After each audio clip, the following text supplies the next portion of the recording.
It's less that people are afraid of being bad at public speaking. It's that people are afraid of speaking their truth and sharing themselves. This is Miriam Katz, a public speaking coach and the host of Exes podcast, for which she's interviewing every person she's ever been romantic with on any level. I am planning to do 10 episodes a year for 10 years. As a coach, she works a lot with humor as a way to loosen up her clients and allow their natural charisma to emerge. The people that seem to be the most resistant at the beginning, I think, tend to get most emotional by the end. Katz also works as a journalist and ghostwriter and performs as an actor and improviser. She is busy. I'm Gabe Marushka, and this is Authority in the Wild, where we believe the safest path is the one you design yourself. If you're done following someone else's map, you're in the right place. Welcome to the wild. Miriam, not a long time ago when I was struggling a lot to share anything related to my identity or whatever I have to share, I wasn't able to look into the camera and record or host a presentation or workshop, name it. I was hiding myself behind the camera. How and why this type of experience happens, not just to me, but to a lot of people out there? Well, first of all, it's very cool that you stepped out of that, because I think a lot of people would just stay if you have that discomfort. For some people, I think it's because they are judgmental, and so then they think everyone is judging them as much. I think it can come from childhood things, being embarrassed, and then that you hold on to those pain points. It's fear of sharing who you really are, because then you're going to be rejected. So it's less that people are afraid that they're not going to seem polished. It's that they don't want someone to not like who they are. And that's the essential risk of love and of any kind of speaking. And it's so worth it because so many people are going to connect to it so much, especially the really personal things, especially the really specific, the things that are very you. But it does take that leap. And then when you do it, it's addictive. Yeah, that's the interesting part, right? Like, because once you overcome that obstacle, whichever it is, and personally, I think I resonate with both the first two reasons that you mentioned, both being like a bit afraid of what people will say, thinking about the experience, like, oh, maybe you should not talk in front of the class because your voice is too low, or you're shy, and all those labels that we hear when we were young, and we kind of stick to them, and many other reasons. But how do you take that leap? There is so much practice you can do. I think a lot about micro performances.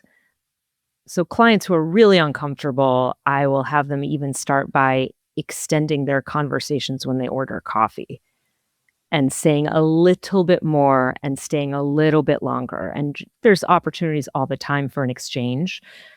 People now will order food on their phone, just order it without speaking to anybody. So just always taking the route of actually making the call instead of an online appointment. And then it can lead up to, okay, so you're afraid to make an internet video that's maybe 2 minutes of you talking, maybe talk for 12 seconds, say one sentence, then maybe do a podcast, then maybe build up to a stage. So these slow daily activities and habits, so that the final thing feels less scary because you're in the mode of it more regularly. I also think the great thing about public speaking coaching is that you can do the external work. You can learn about how to make your voice more dynamic, how to vary volume, how to vary speed. There are so many elements to make you more compelling. I also work a lot with people's natural humor so that they are more charming. And then there's the internal questioning of, are you insecure, and why, and when did that emerge, and where did that come from, and what's the voice you're hearing? Are you afraid of your vulnerability, which is true for a lot of people, and what's the story around that? And can you drop that story And can you get a new one? Can you find that confidence? I was working with a new client yesterday, and she was doing Upspeak. Are you familiar with Upspeak? It's It's very familiar, the name. I cannot it's connect. very common in America. It's very common in Gen Z. It is when you basically ask a question instead of making a statement. So you're saying, I work in retail instead of I work in retail. And it's not a declarative, it's a question. And in some ways, it can be okay because it adds a lilt to your voice instead of just totally flat, but it does make you sound less authoritative. And I was speaking to her about it, and she was saying it came from confidence issues. And we turned it around into a mantra for her so that she can say, I am where I need to be, doing exactly what I should be doing. And that's it, or in the form of a question, what if I'm exactly where I need to be, doing exactly what I meant to do? And she can say that to herself all the time, meditating or walking around, so that that is the new message instead of I'm not good enough, which can lead to all sorts of defense mechanisms in public speaking. So to answer the question more succinctly, there's the external things we can work on, and then there's the internal questions that you can reshape. So you are more self-assured and feel more free to share yourself. I also think mindset is a huge piece of this because instead of, oh, I have to do this presentation, you can turn it into, I get to, I'm excited, I can't wait. And also not the audience is judging me, they hate me. It's they're lucky to hear what I have to say. I've lived a whole life and made a whole career. I'm going to share it with them. It doesn't need to be aggressive. It's just simply telling you what I believe and what I've learned. That's powerful. And yeah, when it comes to words, like they have so much power over us. And if you keep on telling ourselves certain things, that becomes our reality. And I, I had a fascinating conversation this weekend. I was on a hike with some friends, and one of my friends, she shared that we're listening to this podcast in which a former Navy SEAL individual was training others to be able to do extreme things. And one of the things they share is like never say out loud that you cannot do something or anything negative about the experience that you go through. And how much power is into that? In literally Wow. like voicing out, oh my God, this is hard. I cannot go on stage. I cannot speak. I'll like I shake if I do it or whatever. I mean, yeah, we create it's almost a cliche but that we create our reality, but it's so deeply true and so amazing when you can create a new lens. It's funny because people talk so much about storytelling and how great storytelling is. I think stories are very limiting when it comes to ourselves and when it comes to our growth. Because once you have a story, you become sort of locked into it. And first of all, if you're telling a story over and over again, you lose the emotional connection to it because you have a way you say it. So you're almost checked out. I think my uh, hot opinion is anti-story. But yes, and then I also think just personally, there's a thing with grieving and conscious grieving where you you're not meant to get completely absorbed in it, but you're also not meant to totally check out. So don't stay in bed crying for 20 years. Also, don't watch a bunch of TV, eat a bunch of ice cream, and do a bunch of drugs. Let go of the story and feel the feelings. Those are the steps of Buddhist conscious grieving. And the let go of the story part is because you have all these ideas of how something's supposed to be and who you are, but you can't actually grow unless you let go of that. So again, if the story is, I have stage fright, I'm bad at public speaking. No, you're experiencing stage fright. You have some steps to take to get better. But yeah, And the same with identity. I am a this person. No, you're doing that a little bit. It's adjectival, but it's not definitive and forever. Yeah, absolutely. And I know that you believe in exposure therapy, and especially through comedy. Like, how much does it Mm. help Oh, in overcoming those voices in your head that are like, maybe that I'm not funny enough, or I'm not good at public speaking. oh, I mean, there's so many ways to answer the question because I think comedy can help with those limiting beliefs because it turns everything upside down. It's you thought one way and then whoops, suddenly it's the exact opposite, and that's really powerful. I also think laughing when you think you don't agree with the person is really powerful because suddenly your hardened ideas aren't so hardened. In terms of believing you aren't funny, I would also never let anybody say they aren't funny because there's so many ways to cultivate being funny. Truly, spending time with funny people, watching comedy specials, figuring out what it is that you find funny, and cultivating a light attitude. I think being less serious and controlling and stubborn, being more open minded already makes you lighter and more playful. So I think if people think they can't be funny, I would initially work on them being fun, just having a better time. And that can even be vocally going up and down with your voice and being a little bit more experimental in their lives incrementally. And then if you're watching a lot of comedy and you're being more open-minded and not being so afraid of the outcome, suddenly you take the little risk of trying a funny thing and then it works and then you're off to the races and you're trying more and more. Also, it doesn't really matter if something there's a way of telling a joke so that if it falls flat, it's not that big a deal. So I think it's also about you can just sort of try. But yeah, I think everybody can be much, much funnier because it's kind of just having a better personality. Yeah, exactly. And it's a skill, right? At the end of the day. It's a skill, it's an attitude, it's a mode, it's a way of living life. It's it's not just that it's a positive outlook on life, it's a feeling of, "Ooh, what's out there?" Because it's also about observing. And you're observing in your practice when it comes to public speaking coaching. Since I love to understand the patterns of those that comes to you. What's the commonality there? Yeah. Confidence is a huge thing lately, even just the last few weeks I've been working with people on and believing that they have it in them to be quite good.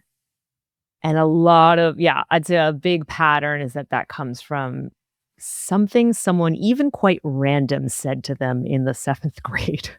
Sometimes it's bigger, sometimes it's their parents or a sibling, but often it's just one person told them to be that they were too much or that they were annoying or anything that they heard young that then they rerouted. So I think working with confidence, I think there are a lot of defense mechanisms, and that can even be filler words such as ums and likes. It's extremely common, and I don't know that everybody always thinks of them as defense mechanisms, but it is a way of making what you say not be as important. Also saying "so" at the beginning of a sentence, I'm a little bit of an anti-"so" rampager. If anybody asks you a question about where you grow up, you say, "So, I grew up in a small town in Ohio." And even the "so" then makes their voice sound a little bit less certain. And I'm not somebody who wants everybody to speak like a business person who is very, very serious. I do think some assuredness and authority is very helpful, even a very peaceful authority, but just simply you saying what it is that you believe rather than so not pushing it aggressively and also not asking everything as a question. So these are all things that I'm seeing quite a bit of. Let me think if there's something else that's even in just the last couple of weeks has come up. Mm. If not, I would like to ask you about the confidence part, since probably it's one of the most common one that seen discussions that I have. So, for example, tomorrow evening, we met with friends to host a presentation, and each Wednesday, some of us talks about a certain topic. And luckily, I'm one of the few that kind of overcome the accent part. Not entirely, but I get rid of the Eastern European accent quite a bit. Now you will tell.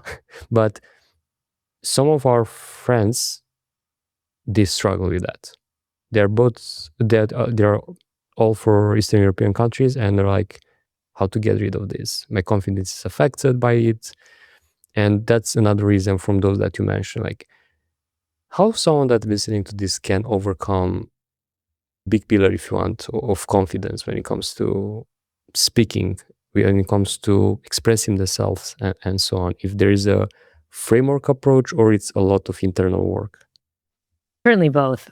Imperfection is such a great thing to work with someone on because a letting go of the desire to be perfect is so profound in someone's life. Because someone having an accent is no problem, really. It's really about accepting. I mean, and it's a hard thing in this culture when Botox exists and this desire and this even ability to be 65 years old and push your skin back so you look 20. There's so many, and then pulling your skin, but there's just so many ways to get people to look, quote, perfect, which is a real detriment to truth. What do you look like? How old are you? It's okay for that to be the baseline truth. And I think I work a lot with improv because so for example, well, I might play a rhyming game where we back and forth need to do two rhyming couplets. If we're keeping a rhythm, you're not gonna do a good job. You're gonna have said banana, I like to eat bananas. The other day I ran a marathon. Like you're just gonna say something so silly. That is not a perfect rhyme. That is a bad thing I just made up, but it totally works with the game, and then you move on. And I think getting used to the great thing about improv is that the mistake then becomes the best part of the show because everyone on your team supports the mistake. So, for example, I just rhymed banana with ran a marathon, which is then if we do it 3 more times, it becomes funny, and then it becomes a good thing. So you're embracing your imperfection. Either embracing or at least saying, "Who cares? It's not that big a deal." Because we're all making mistakes every day. We're all stumbling over our words. We're all just making attempts at things. Nobody's doing perfect in business or in relationships.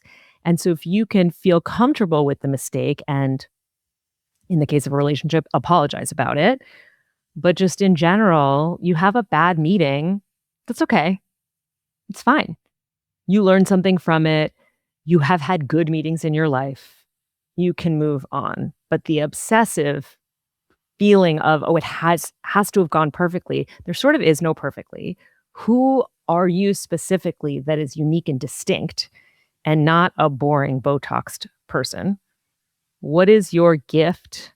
And share that. And yes, there's all these beautiful ways, like having a dynamic way of presenting, curbing some of those ums and likes. There are these things that make you more effective. And I also think being comfortable with imperfection so that you just go for it. I don't know what I'm saying to you as I'm saying it. I'm trying. I didn't map out what I was going to try to say in this podcast. I'm just saying stuff and trying, and you and I are having a back and forth. It's an experiment, as any dialogue is. And so that feeling of trusting yourself that something will come out. And in fact, if you don't try to overly control it, something better is going to come out. And that's where adrenaline can be a great thing. I think people think of adrenaline as a thing you have to fight against in public speaking. That heightening can make your brain work great. This is refreshing, especially now when you're like recording this in the end of February and a lot of people are quote unquote afraid that they are being replaced by AI and so on. And when you're truly yourself and you're not hiding, you're not, I don't know, putting a mask, it's so much easier to truly become who you should be. Like, just show up there and start speaking and start connecting with people. And like you mentioned, you didn't plan what you're about to say. You're just having a back and forth with me, but this conversation creates something. And often we leave that, we should leave that perfectionism aside and just try to experience life, not just trying to play a role in society in which, oh, I should be perceived this way or that way or the other. And I think vulnerability, it's a huge thing. And yeah, and speaking of that, like I'm talking now with someone that you launch a podcast that in which you interview Exes. Like I'm like, that's the most unique podcast idea I ever heard. And how that helps you in the sense, not just on a personal level, but as well on a business level to have this vulnerable conversation at the end of the day and show yourself out there like. Ah, I mean, it's really helpful on so many levels. I think well, personally, I think I have said things to people that I've wanted to say for a really long time, and so there's been I've just held on to something, and saying it to the person directly, not to a friend, makes it exit my body in a really helpful way. And then on a more profound level, I have found out things from people. I've had, again, a story about them and us, and I'm finding out things that are so different from what I've believed for so long, and it is incredibly helpful to have that truth, whether it is positive or negative. It is incredible to know what really happened or what they really thought happened or what was going on with them in a way that we didn't discuss when we were 23 years old, say, or 15. So, yes, on a personal level, I just feel true, deep bodily closure. And then I started doing social media less than a year ago to promote the podcast. So, May of 2025. And I first just wanted to show clips of the podcast, and a friend of mine who's very deep into social media said, "You can't just show clips, you have to show your personality." And it was so annoying to hear because it was so right, and it was just so much more scary and more work and more vulnerable, and I mean, the podcast is so vulnerable, so of course that makes so much sense. But then, yeah, it made so much sense that I needed to speak as myself and share my thoughts without too much up and editing. And then it has been I was never a person that said, "Oh, here's what I had for dinner" on social media.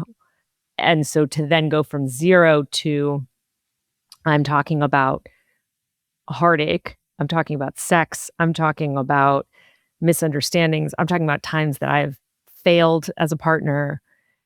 But what I do like about podcasts is the long form aspect of it. I can't imagine writing a paragraph about any of those things and throwing it up. I think it's the unfurling with the person. I don't think I would do it just talking to a friend. I also don't think it would be as interesting for people just to hear the information. Yes, some of the anecdotes are interesting. I have had I'd say, expansive life, but there is a whole other level of it where it is the person, so there's this tension built in, but also there's this respect to the person that they're included in the conversation. I'm not just saying what I thought happened. I am getting their perspective, their memory. Yeah, it's been very moving, and also it has strengthened my belief that sharing your specific self is good for you and good for the world.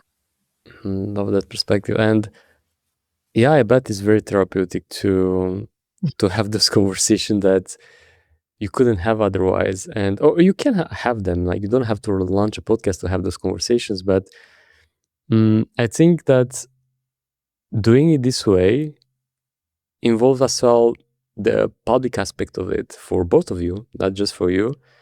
And it's even more authentic than, I don't know, going for a coffee or an ice cream and having a, I don't know, a chat.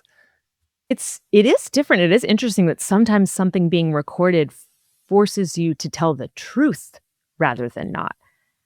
Yeah, there's something about I also think it's expected that it's gonna be a bit long form, so it's not gonna be just 10 minutes. It's also a scheduled moment to talk about this, so in advance you know. So maybe you've rolled it around in your mind and certain memories have come up the week prior. And there is something about having an audience that you feel like you should not lie, or at least I definitely feel that way. And everyone that you interviewed so far told the truth at any given moment, or I have I will ask follow-up questions if it feels like somebody is omitting something or is dancing around something, or if they are, you know, during the duration of the interview, people get more unmoored and more relaxed, and they're trusting the conversation, and they're also seeing that it's not me criticizing them at all. It's me being curious. And so even if people are maybe a little crossed arms at the beginning, they'll be crying by the end. The people that seem to be the most resistant at the beginning, I think, tend to uh, get most emotional by the end, which makes sense because they they were trying to block something off. They were trying to block off that vulnerability, and then it came out, which is quite beautiful. That trajectory, that arc in a relationship. And what was the question? I forgot it too, to be honest. Yeah. Yeah, yeah. But That's fine. But just well, like, are yeah, they yeah, sharing the truth or not.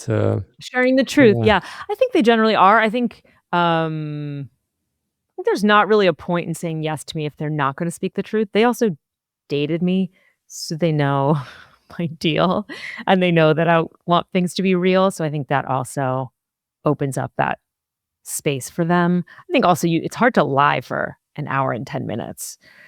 At some point, you're gonna start to tell the truth again. yeah. And for those wondering to check out X Appeal podcast, how long this show will go?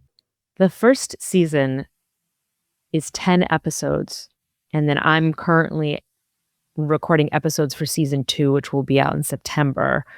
I am planning to do 10 episodes a year for 10 years. Nice. Nice. And yeah, I'm thinking like I won't share anything of my life experience, but I think people should take as an example, since being in different relationships, or how you call them, romantic Yeah. Encounters. encounters. Yeah, romantically involved. So it can be somebody that I kissed one time. Exactly. And you take something from those people, right? Like a lesson and a smile, a heartbeat, something.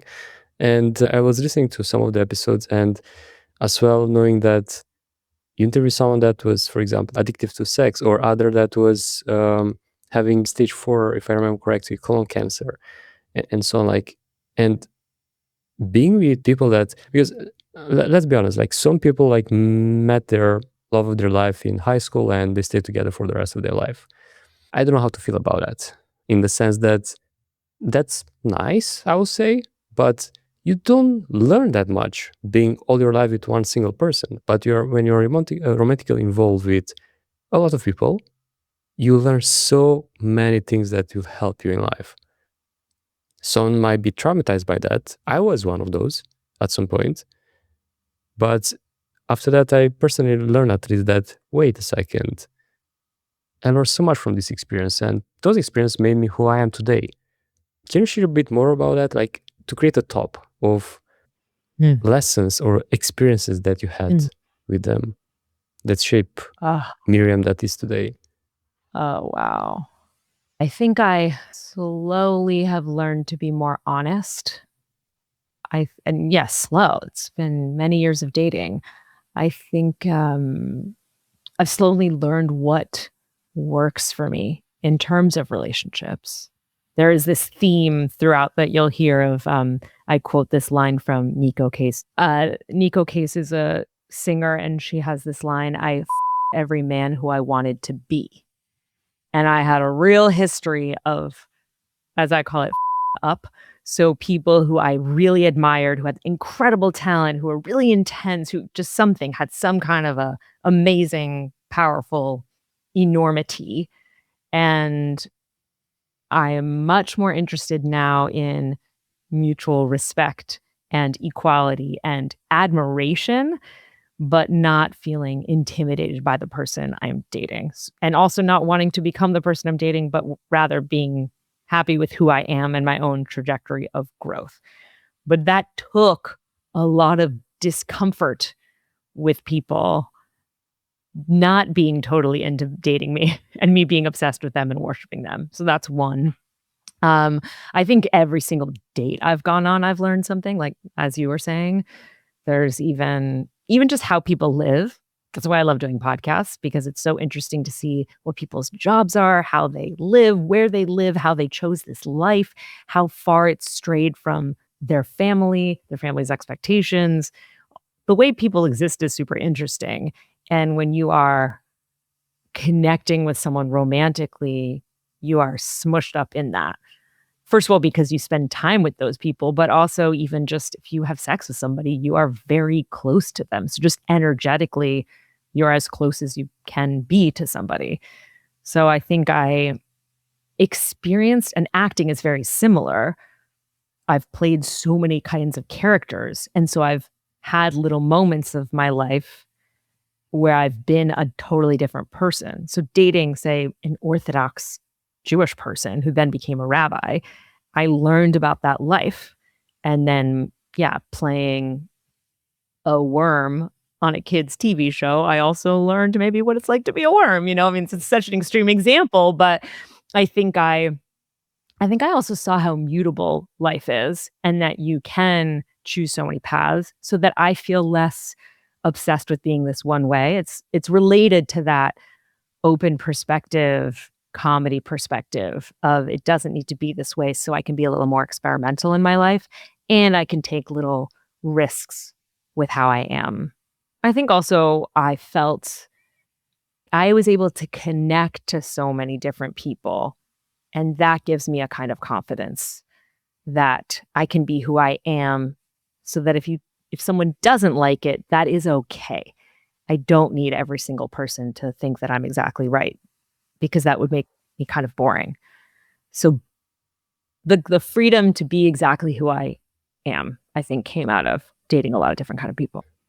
And that's powerful, since a lot of people don't experience freedom, at least at that level in which you are so confident that you can just be, and you don't have to, I don't know, tick the boxes of anyone else, or someone. Like, if you're confident in yourself, if you are like living the life that you want, if you are okay with someone saying no, that's powerful. And mm, it's interesting to see like how you blend in so many things, like improv, podcaster, journalist, actor, coach. And what's next? Like, do you plan to upskill yourself to, because obviously interviewing, it's a skill, but by judging by what I heard in your podcast, you're doing fantastic. What's next there? What a beautiful question. Let me see if I even have an answer. Yeah, love came out of my mouth. Yeah, that's what came to my mind. And I don't mean romantic love. I have a great boyfriend. I mean, leading even more with love somehow. And in even more of a sharing, and even less resistance, and even more people.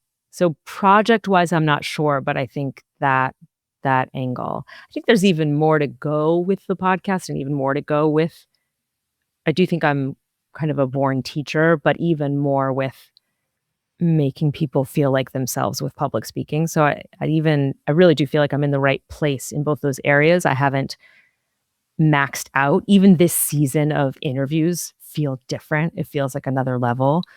So, yeah, I'd say a continuation, and then I'm trying to think, is there more?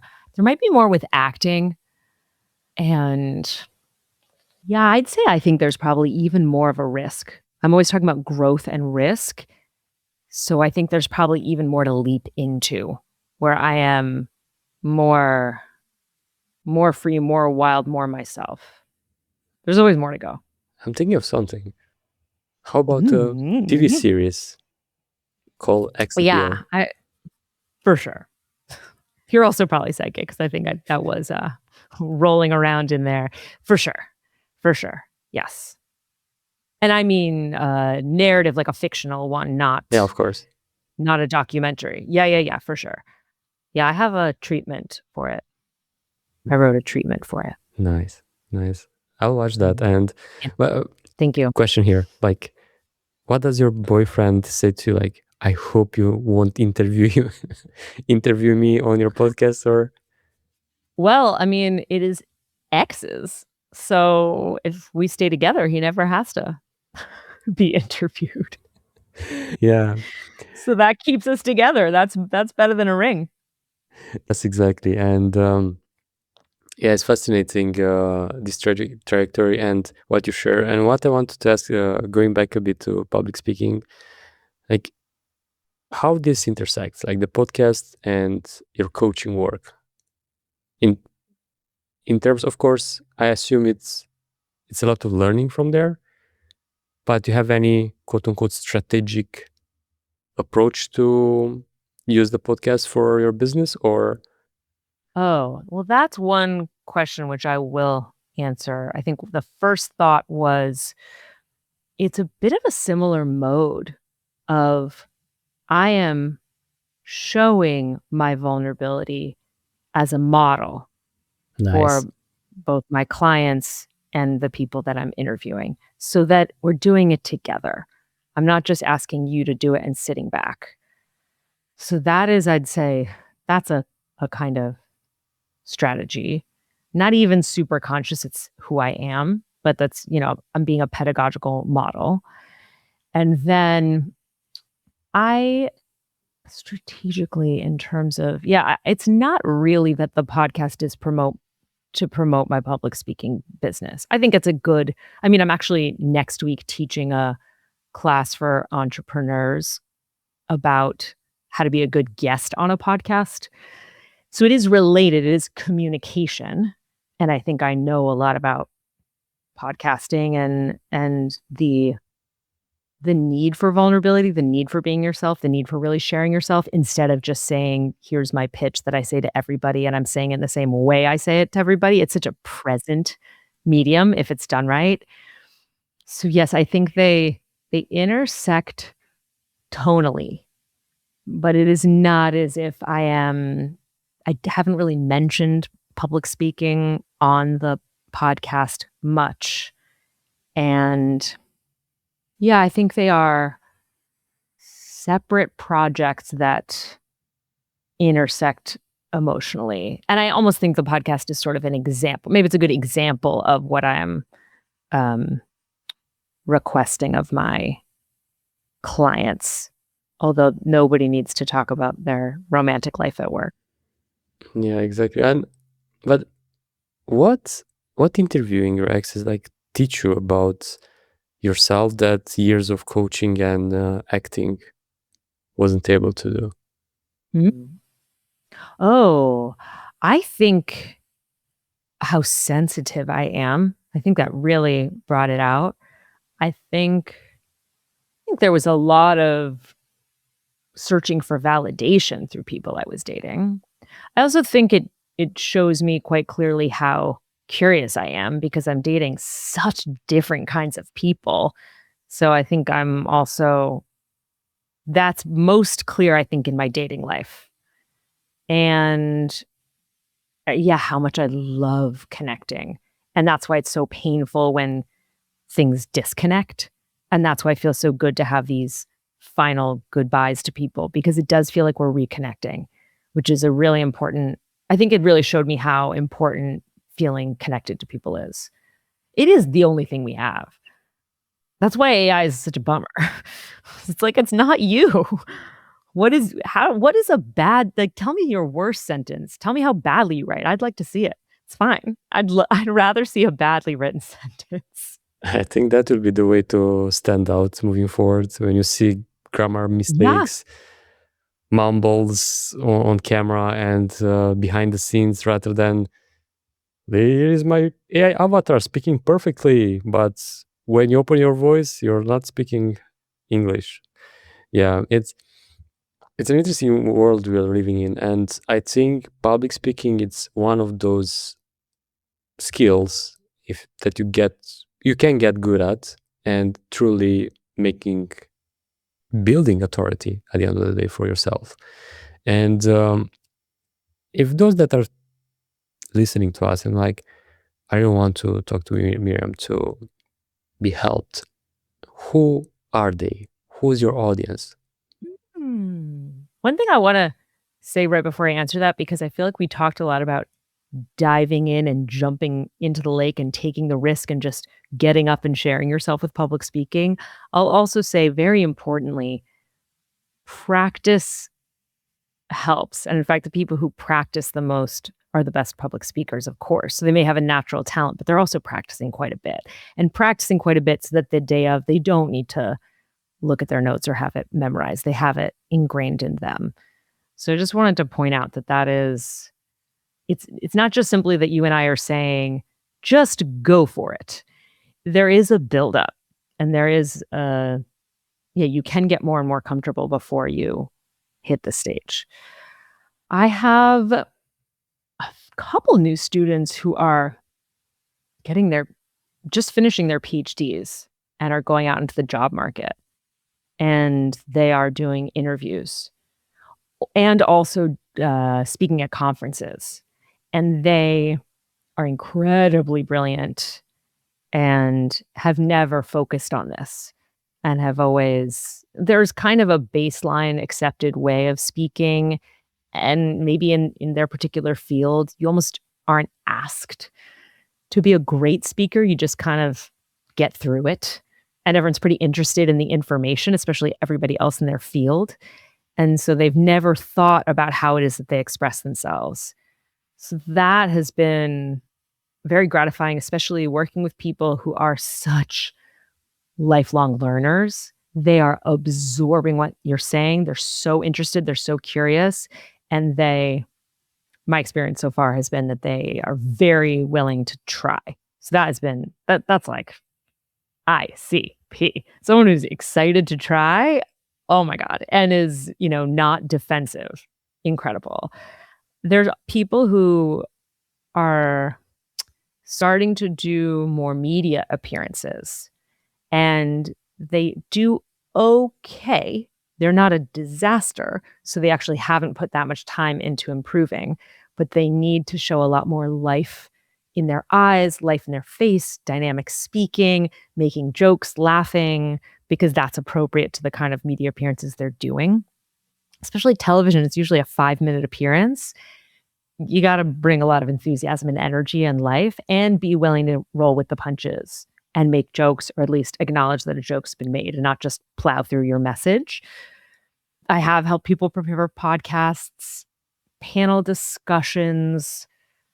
Yeah, everyone kind of comes in with one particular event that they're working towards, and then it usually expands out.